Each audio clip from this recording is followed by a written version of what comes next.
ભગવાનની આંખોમાંથી અશ્રુની ધારા થતી હતી. ભાગવતમાં લખ્યું છે કે ભગવાને પ્રહલાદ પાસે ક્ષમા માંગી. પ્રહલાદ, મને માફ કરી દેજો હો, મારે આવવામાં મોડું થઈ ગયું, મારે આવવાને લઈ અને તારે કેટલા દુઃખ ભોગવવા પડ્યા. હવે તમે જ વિચારો કે જે આ સંસારનો ભક્ત ભગવાન પાસે ક્ષમા માંગતો હોય, એ જ ભગવાન આજે પોતાના ભક્ત પાસે ક્ષમા માગે તો પ્રહલાદની ભક્તિ ક્યાં પહોંચી ગઈ હશે. પછી ભગવાને કહ્યું, પ્રહલાદ માગી લે, શું આપું તને? પ્રહલાદે કહ્યું, પ્રભુ કાંઈ નથી જોઈતું, તમારા દર્શન થઈ ગયા.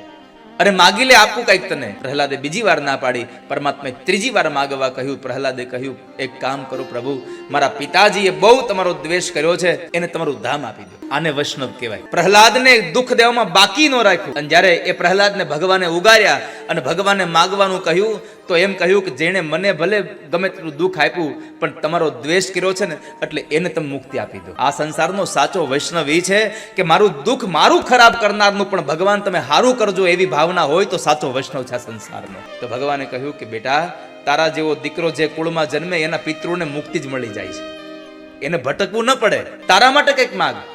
પ્રહલાદજી સમજી ગયા કે મારા માટે ભગવાને મને માગવા આટલો આગ્રહ કર્યો છે, હું ભલે માગતો નથી પણ મારા જીવનમાં ક્યાંક હજી આશાઓ પડી છે, અપેક્ષાઓ ઊંડે ઊંડે પડી છે. એટલે પ્રહલાદે એટલું કીધું, ભગવાન તમારે આપવું હોય તો એટલું આપો. મારા જીવનમાં કોઈ જગ્યાએ અપેક્ષાનો અંકુર પડ્યો હોય તો એને આશાના મૂળને તમે નાશ કરી નાખો. મારી તો એટલી જ આશા છે કે તમારી ભક્તિને તમારા દર્શન થતા રહે, બસ બીજી કોઈ અપેક્ષાઓ નથી મને.